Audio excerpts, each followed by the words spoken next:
cámara decimos que la política venezolana en algunos casos puede ser hasta predecible. Ya sabemos cómo actúa el gobierno, por no calificarlo de otra manera, y ya sabemos cómo actúa en algunos casos también la oposición.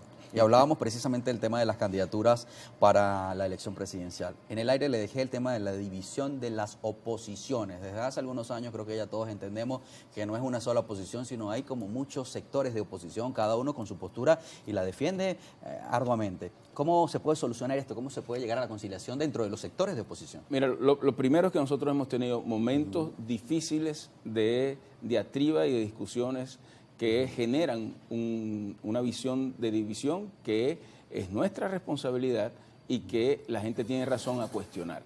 También existe otro fenómeno que son aquellos que, cooptados por el gobierno, terminan siendo supuestamente opositores, pero los ves aprobando leyes contra, por ejemplo, las ONG, que es una cosa gravísima, que atenta contra la libertad ciudadana y la defensa de los derechos humanos, o decir, por ejemplo, como llegó a decir uno que está en la Asamblea Nacional esta que eligieron ilegítimamente en el 2020, que el Tribunal Supremo que tenemos hoy es el más independiente que hemos tenido en 20 años, cuando ha sido el más sesgado y más comprometido que hemos tenido en todos estos años con el régimen de Maduro. Entonces, al final tú tienes que distinguir, y eso fue lo que pasó en Barinas cuando se repitió la elección. La gente distinguió y se dio cuenta que el candidato que había sacado, la tarjeta que había sacado 45.000 votos en la elección de noviembre, no era otra cosa que una tarjeta que dividía la votación y favorecía al candidato de Maduro. ¿Qué pasó en la segunda elección? Nadie marcó la tarjeta esa, que era la de Acción Democrática, que hoy está secuestrada, todos marcaron la de la unidad y se obtuvo el triunfo más grande que se ha tenido,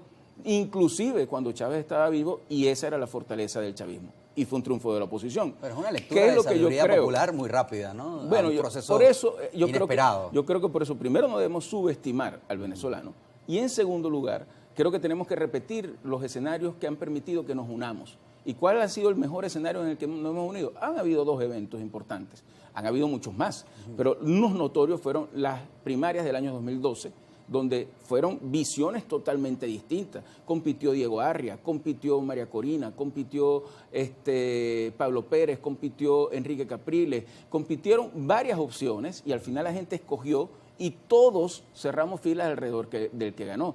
Luego hicimos un gran ejercicio de unidad durante más de un año para ir con una sola plataforma a la elección de la Asamblea Nacional del 2015.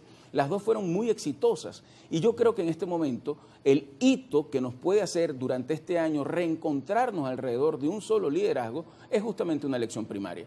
Por eso creo que tenemos que apoyar con mucha decisión a la Comisión Electoral de Primarias que fue escogida, que es de altísimo nivel, y que tiene que tomar decisiones que son importantes y no convertir las condiciones de las primarias en debate público que lo que haga es confrontarnos y debilitar a su vez esas primarias que todos necesitamos que sean muy fuertes, porque divididos lo que hacemos es un gran favor a quien hoy es una minoría, que es Nicolás Maduro, que tiene un rechazo absoluto en el país, pero que la gente quiere un camino claro para poder tener esperanza sobre que un cambio es posible.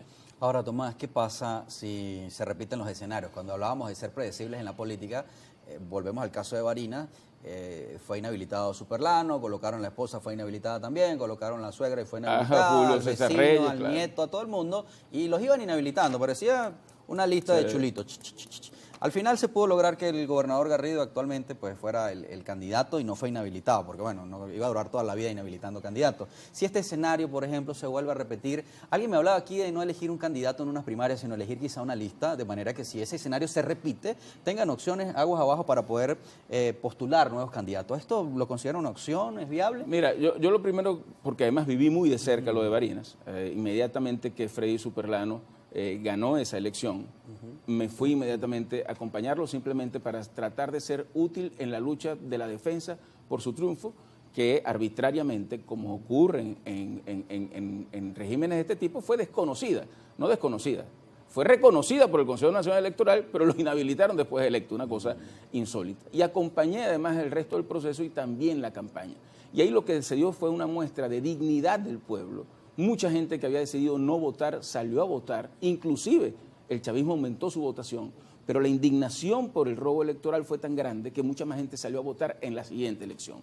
Y esto lo que quiere decir es que nosotros tenemos que aprender del pueblo de Barinas, pero también aprender de ese ejemplo en la que no necesitamos primarias, nos pusimos de acuerdo inmediatamente y construimos todas las opciones que se pudieran dar con tal de poder competir en un momento en el que se discutía sobre si debíamos participar o no, porque una de las visiones, de las más fuertes, eran: eso es un fraude y no podemos convalidarlo, no vayamos a la siguiente elección.